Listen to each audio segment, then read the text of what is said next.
హిడ్మా గురించి top secrets ఇప్పుడు మనం చూడబోతున్నాం. మావోయిస్ట్ ఆపరేషన్స్ ఎలా జరిగాయో చూడబోతున్నాం. లొంగిపోయిన మావోయిస్టులు చెప్పిన టాప్ సీక్రెట్స్ చూడబోతున్నాం.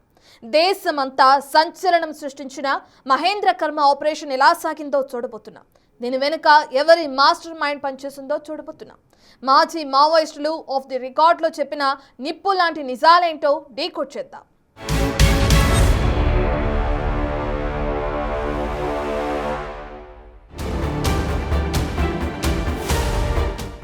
2013 మే 25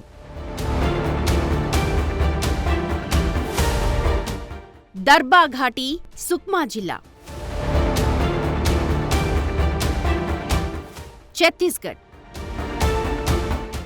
ఒక్కసారిగా మెరుపు దాడి.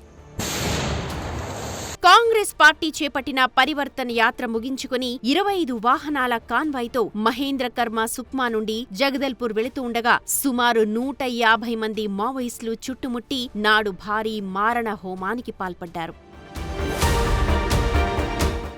మొదట లోయలోని ఇరుకైన మార్గంలో భారీ ఐఈడీ పేలుడు జరిపి కాన్వాయ్ను ఆపేశారు. ఆ తరువాత చుట్టుపక్కల కొండల నుండి మావోయిస్టులు విచక్షణారహితంగా కాల్పులు జరిపారు. మహేంద్ర కర్మకు ఉన్న Z+ సిబ్బంది ఎదురు కాల్పులు చేసినా వారి వద్ద బుల్లెట్స్ అయిపోవడంతో లొంగిపోయారు. ఆ తరువాతే అసలు గేమ్ మొదలైంది. ప్రాణాలతో దొరికిన లీడర్లందరినీ వరుసలో నిలబెట్టారు మావోయిస్టులు. మహేంద్ర కర్మను గుర్తుపట్టి పక్కకు తీసుకెళ్లారు. అయితే ఆయన్ను తలపై కొట్టి కత్తులతో పొడిచి శరీరంపై బుల్లెట్ల వర్షం కురిపించి చంపేశారు. అంతటితో ఆగలేదు. మహేంద్ర కర్మ డెడ్ బాడీపై డాన్స్ చేశారని నాడు ప్రత్యక్ష సాక్షులు చెప్పిన మాట. మరి ఇదంతా నిజమా? ఇంత దారుణంగా మహేంద్ర కర్మను ఎందుకు చంపేశారు? ఈ మొత్తం ఆపరేషన్ కు స్కెచ్ వేసింది ఎవరు? ఆపరేషన్ లో పాల్గొన్నది ఎవరు? నిజంగానే మహేంద్ర కర్మ స్థాపించిన సల్వా జుడుం అంటే నక్సల్ వ్యతిరేక ఉద్యమంపై ఉన్న కక్షతోనే ఈ దాడి చేశారా? ఇంకా ఏదైనా బలమైన కారణముందా? అసలు ఈ ఆపరేషన్ చేసిన వారిలో హిడ్మా ఉన్నాడా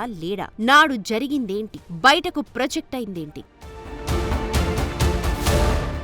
ఇక్కడ మీరు చూస్తున్న ఈ వ్యక్తి బర్సేదేవా. కానీ ఇతనికో భారీ బ్లాస్టింగ్ బ్యాక్ గ్రౌండ్ ఉంది. ప్రత్యర్థిని ఊహించని విధంగా ఇరుకైన అటవీ మార్గాల్లో మెరుపు దాడులు చేయడంలో దిట్ట. ఐఈడీలు, బ్యారెల్ గ్రెనేడ్ లాంచర్లను అమర్చడంలో ఎక్స్పర్ట్. బలగాలను చుట్టుముట్టి వారిని మానసిక ఒత్తిడికి గురిచేసి అటాక్స్ చేయడం ఇతని స్పెషాలిటీ. 2017 బుర్కాపాల్ దాడి ఇతడు చేపట్టిన ఆపరేషన్లలో highlight. American made cold rifle ఇతడి ఆయుధం. కోయా, గోండి, తెలుగు, ఒరియా, హిందీ, మరాఠీ భాషల్లో అనర్గళంగా మాట్లాడడం ఇతని ప్లస్ పాయింట్. వివిధ రాష్ట్రాల్లో బార్డర్లలో దాడులను ఈజీగా కోఆర్డినేట్ చేసే సత్తా ఇతని సొంతం. 2013 జీరం లోయలో మహేంద్ర కర్మపై అటాక్, 2021 టేకులగూడెం ఎన్కౌంటర్ వంటి భారీ దాడుల వెనుక బర్సేదేవా వ్యూహ రచనే ఉంది. నాటి మహేంద్ర కర్మ అటాకింగ్ గురించి బిగ్ టీవీ ఇంటర్వ్యూలో మాజీ మావోయిస్ట్ బర్సేదేవా ఏం చెప్పారో చూడండి. अभी इडमा दूसरा जगह में, हम दूसरा जगह में अलग अलग था. मैं एक ही जगह में नहीं था. हम तो ये महेंद्र कर्मा का ये 2013 मई 25 ऑपरेशन में हम शामिल हैं, लेकिन इडमा नहीं शामिल था. उनको भी उस ऑपरेशन में शामिल करके मीडिया, పోలీస్ बताया है, वो झूठ है. రైట్, చూశారుగా బర్సేదేవా చెప్పింది. అసలు మహేంద్ర కర్మపై జరిగిన అటాక్ లో ప్రత్యక్షంగా పాల్గొన్నది మీరు చూస్తున్న ఈ బర్సేదేవానే. నాడు మహేంద్ర కర్మ చేసిన అరాచకాలపై రక్తం మరిగిపోవడంతోనే అంత దారుణంగా చంపేశారని నాటి విషయాలను గుర్తు చేశారు. మహేంద్ర కర్మ ఆదివాసీల నుంచే వచ్చిన చాలా అకృత్యాలు చేశాడని, గిరిజన యువతుల ఉసురు పోసుకున్నాడని మావోయిస్టులు అనుకోవడం వల్లే నాడు భారీ అటాక్ చేశారన్నారు. నాడు మహేంద్ర కర్మ హతమయ్యాక డెడ్ బాడీపై మావోయిస్టులు డాన్సులు చేశారు అన్న ప్రచారం పెద్ద ఎత్తున జరిగింది. అయితే నాడు అలా డాన్సులు చెయ్యలేదని బర్సేదేవా చెప్పుకొచ్చారు. దేశవ్యాప్తంగా సంచలనం సృష్టించిన మహేంద్ర కర్మపై జరిగిన మారణ హోమంలో హిడ్మా కీలక పాత్ర పోషించాడు అని నిఘా వర్గాలు, దర్యాప్తు సంస్థలు ఆనాడు చెప్పాయి. ఈ దాడికి సంబంధించిన స్ట్రాటజిక్ బ్లూ ప్రింట్ హిడ్మాదే అని అన్నారు. అప్పట్లో హిడ్మా మావోయిస్టుల ఎలైట్ యూనిట్ అయిన PLGA 1వ బెటాలియన్ కు కమాండర్ గా ఉండేవాడు. ఈ బెటాలియనే దర్బా ఘాటీ దాడిలో పాల్గొనడంతో అంతా హిడ్మాదే కీ రోల్ అనుకున్నారు. ఊహించని విధంగా మారణ హోమం చేయడం, హింసాత్మక ఘటనలకు హిడ్మా నేతృత్వంలోని బెటాలియన్ స్పెషాలిటీ అని పేరుండేది. ఆ ఆపరేషన్ సక్సెస్ తర్వాతే హిడ్మా మావోయిస్టు పార్టీ కేంద్ర కమిటీకి ప్రమోట్ అయ్యాడంటారు. అయితే మహేంద్ర కర్మ ఆపరేషన్ లో హిడ్మా పాల్గొనలేదన్నది బర్సెదేవా చెబుతున్న మాట. పోలీసులు, మీడియానే హైలైట్ చేశారంటున్నారాయన.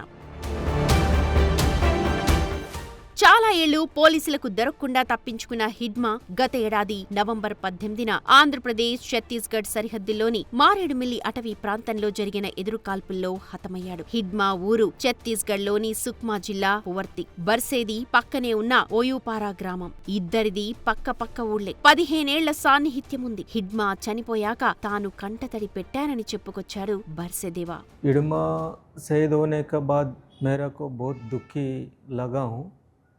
इस दुखी से हम बाहर आके इस जिम्मेदारी को हम पूरा करेंगे करके सोचा हूँ।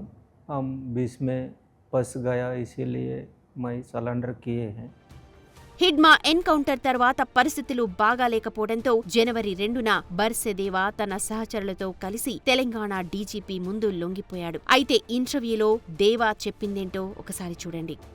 सरेंडर करो, घर वापस आ जाओ करके हवन किए हैं माँ। मैं उस हवन के सुन के सरेंडर करने के लिए नहीं आए हैं। मैं काम के लिए पार्टी भेज रहा था। जाते समय मेरा गाड़ी को पुलिस चेक किए हैं। 2 बुलोरो को पकड़ के लाए। या लाने का बाद अभी का परिस्थिति को देख के सरेंडर करने का निर्णय लिए हैं। తాను లొంగిపోలేదని, పార్టీ పని మీద వెళుతూ ఉంటే పట్టుకున్నారని, అందుకే లొంగిపోవలసి వచ్చిందన్నాడు దేవా. బర్సెదేవా డైరెక్ట్ అటాక్స్ కంటే వెనక ఉండి వ్యూహాలు రచించడంలో ఎక్స్పర్ట్. అయితే ఇది నిఘా సంస్థల దృష్టిలో తాను మాత్రం డైరెక్ట్ అటాకర్ గానే అని గుర్తు చేస్తున్నారు బర్సెదేవా. ఆయన్ను మాట్లాడిస్తే ఎన్నో సంచలన విషయాలు బయటకొస్తున్నాయి.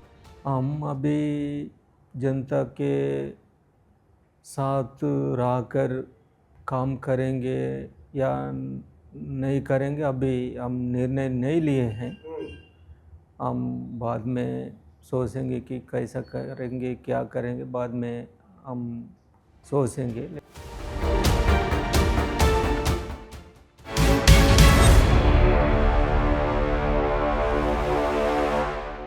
లేటెస్ట్ గా లొంగిపోయిన వారిలో మరో కీలక మావోయిస్ట్ కంకణాల రాచిరెడ్డి. ఈయన మావోయిస్టుల డైలీ లైఫ్, ఆయుధాల సేకరణ ఎలా చేశారో, మందు పాత్రలు పెట్టి ఎవరిని అలర్ట్ చేసేవాళ్ళో చెప్పుకొచ్చారు. మావోయిస్టుల సీక్రెట్ ఆపరేషన్స్ పై కీలక విషయాలు వెల్లడించారు. మరి ఆ టాప్ సీక్రెట్స్ ఏంటో ఇప్పుడు చూద్దాం.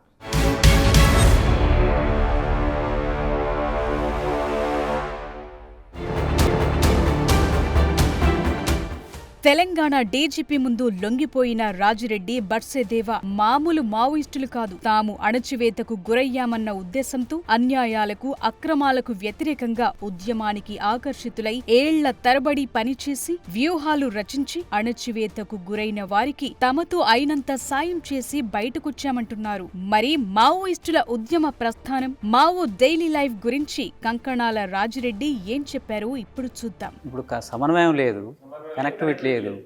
ఉన్న వాళ్ళంటే ఇచ్చేస్తాం, లేదనుకుంటే తుపాకీ ఆడ పెట్టి రావాలి. పెట్టొస్తే ఎక్కడ పెట్టొచ్చినాం అంటే అనివార్యంగా చెప్పాల్సి వస్తుంది. అంటే ఇది వెనక చేరి వచ్చిన వాళ్ళది ద్రోహం అనుకోవచ్చా ఏమనుకోవచ్చా నాకు తెలియదు. కానీ అంటే ఆ పరిస్థితులు వచ్చారు ఎట్లా అనేది నాకు తెలియదు. కాంటాక్ట్లు అయితే చాలా వరకు అంతటా కట్ అయి ఉన్నాయి. ఒక బ్యాచ్ ఏంటంటే అది ఎప్పుడూ కలుస్తుంది. తర్వాత ఇప్పుడు వీళ్ళకు ఇడుమ చనిపోయిన తర్వాత ఎవరు కనెక్ట్ ఉన్నారు లేదనేటువంటిది కూడా మనకు తెలియదు. ఆపరేషన్ కగార్ మావోయిస్టు పార్టీని పూర్తిగా దెబ్బతీసిందన్నారు. ఇప్పుడు అడవుల్లో తిరిగే పరిస్థితులు లేవని చెప్పుకొచ్చారు. మావోయిస్టు పార్టీ డాక్యుమెంట్ ప్రకారం పాత పోరాట పద్ధతులు వీడాలని చెప్పిందని, విడివిడిగా 2, 3, 5 కలిసి తిరగాలని ఆదేశించిందని, అయితే తాను ఆయుధాలు వదిలేసి వచ్చానన్నారు రాజిరెడ్డి. తాను గణపతి, తిప్పిరి తిరుపతి ఎలియాస్ దేవుజీని, మల్ల రాజిరెడ్డిని కలవలేదని, బడే చొక్కారావ్ ఎలియాస్ దామోదర్ తాను 6 నెలల క్రితం వరకు కలిసే ఉన్నామన్నారు రాజిరెడ్డి. అయితే చొక్కారావ్ లొంగిపోతాడో లేదో తెలియదన్నారు.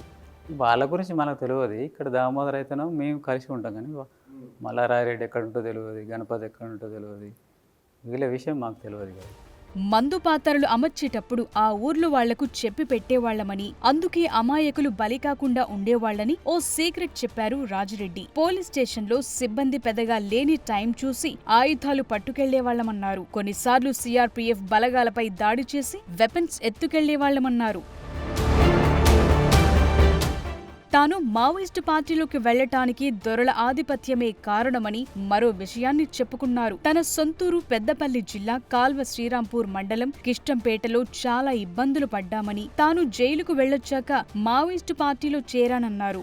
అంటే ప్రజల్లో అప్పటికి భూస్వాములు చేసేటువంటి దౌర్జన్యాలు, దోపిడీ, అరాచకాలు, తర్వాత అన్ని కుటుంబాల మీద వేధింపులు అనేటువంటి అప్పటి వరకు జరిగినాయి. అప్పుడు కూడా జరుగుతున్నటువంటి ఉద్యమం అనేటువంటిది కొంత వచ్చిన తర్వాత కొంత వెనుకకు తగ్గుతున్నటువంటి పరిస్థితి కూడా వస్తున్నటువంటి క్రమం, అదొక మూమెంట్గా ఉంది. అప్పుడు దాంట్ లోపల మా కుటుంబం కూడా చాలా ఇబ్బందుల పాలైందంటే, మా భూములు లాక్కోలే కానీ భూములు కొనిచ్చి తర్వాత వడ్డీలకు వసూలు చేసి కుటుంబాన్ని చిన్నపిల్లల చప్పల పాలు చేశారు. ఆపరేషన్ కగార్లో మావోయిస్టు చీఫ్ నంబాల కేశవరావు సహా 8 మంది సెంట్రల్ కమిటీ సభ్యుల ఎన్కౌంటర్ సంచలనమే అని, నంబాల తరువాత దేవ్జీకి పార్టీ చీఫ్ ఇవ్వటంపై కులాల గొడవలు లేవన్నారు రాజిరెడ్డి. మావోయిస్టు పార్టీ ఆదివాసీలనే నాయకులుగా చేయాలని చూస్తుందని, దాడులు అనేవి పార్టీ నిర్ణయం ప్రకారమే జరుగుతాయన్నారు. కులాధిపత్యం జరుగుతుంది అనేటువంటి వాళ్ళు బయటకు వచ్చిన ఇంకా ఎక్కువ నుంచి చెప్తారు, కానీ లోపల ఒక్కరు కూడా కులాధిపత్యం ఉన్నటువంటి ఏ రోజు కూడా ఒక్కరు కూడా మాట్లాడరు. అది మాట్లాడలే, ఆ విషయమే రాదు కదా. ఒక్క ప్లేట్లో తింటే ఒక్కోసారి నా ప్లేట్ నేను తీసుకుపోతే, ఆయన ప్లేట్ నేను తీసుకుపోతా. అంటే మాదొక లక్ష్యం ఒకటి, తర్వాత కులం అనేటువంటిది మాకు ఏం అవసరం. అక్కడ గ్రామంలో ఉంటడం అనివార్యంగా ఒక అవసరం పడుతుంది. కుటుంబ నేపథ్యం నుంచి ఇంటికి వచ్చి కూర్చుంటా కూడా వాళ్ళు ఎందుకు కూర్చున్నారు, వాళ్ళు ఎందుకు కూర్చొని ఇచ్చినామని తల్లిదండ్రులు అంటారు, కులపులు అంటారు. అక్కడ ఏం అవసరం, ఆ కులం ఎందుకు? అందరూ ఒక లక్ష్యం కోసం వచ్చినాం, పనిచేస్తున్నాం కాబట్టి అదే కోణం నుంచి ఆలోచిస్తుంది తప్ప దళిత కోణం అని ఉండదు. ఇంకా వాళ్ళని ఎదిగించుకోవడానికి పార్టీ బాగా ప్రయత్నం చేసింది. ఎందుకు అని అంటే అసలు ముఖ్యమైన శిక్షణే అది. వాళ్ళ నుంచి నాయకత్వం రావడం ద్వారా మనకు మద్దతు ఎక్కువ ఉంటుంది. వాళ్ళని డెవలప్ చేసుకోవాలన్నటువంటి అక్కడ ఉన్న ఆదివాసులను చేసింది, చాలామందిని ఆల్రెడీ మిగతా వాళ్ళని కూడా చేసింది. అడవుల్లో ప్రతిరోజు 10 నుంచి 15 కిలోమీటర్లు నడిచేవాళ్లమని చెప్పుకొచ్చారు రాజిరెడ్డి. రోజు నడుస్తాం, వండుకుంటాం, తింటాం, ప్రోగ్రాంలోకి వెళ్తాం. అంటే ఎన్ని కిలోమీటర్లు అంటే 5 నడవచ్చు, 6 నడవచ్చు, 10 నడవచ్చు. అక్కడ మనం ఎక్కడైతే ఏ ఊరికైతే పోవాలనుకుంటాం, లేదా ఒక ప్రాంతం నుంచి ఏ ప్రాంతం పోదాం అనే దాన్ని బట్టి 4 గంటలు నడవచ్చు, 3 గంటలు, అంటే ఒక 2 గంటలు ఒకసారి, ఒక 2 గంటలు ఒకసారి, అట్లా ఒక్కొక్కసారి ఎక్కువ కూడా నడుస్తాం. ఫైనల్ గా లొంగుబాట్లపై కీలక కామెంట్స్ చేశారు. తెలంగాణ ప్రభుత్వం లొంగుబాట్లకు ప్రోత్సాహం ఇవ్వటం మంచి ఆలోచనని, ఇప్పుడున్న పరిస్థితులు అనుకూలంగా లేవని, అయితే ఈ విషయంపై ఎవరి అభిప్రాయం వారిదే అన్నది రాజిరెడ్డి బర్సెదేవ చెప్తోన్న మాట. సమాజంలో అణచివేతకు గురవుతున్న వారి కోసం, ఆదివాసీల కోసం తన మలిదశ ప్రస్థానముంటుందని బర్సెదేవ తన మనసులో మాట చెప్పుకొచ్చారు.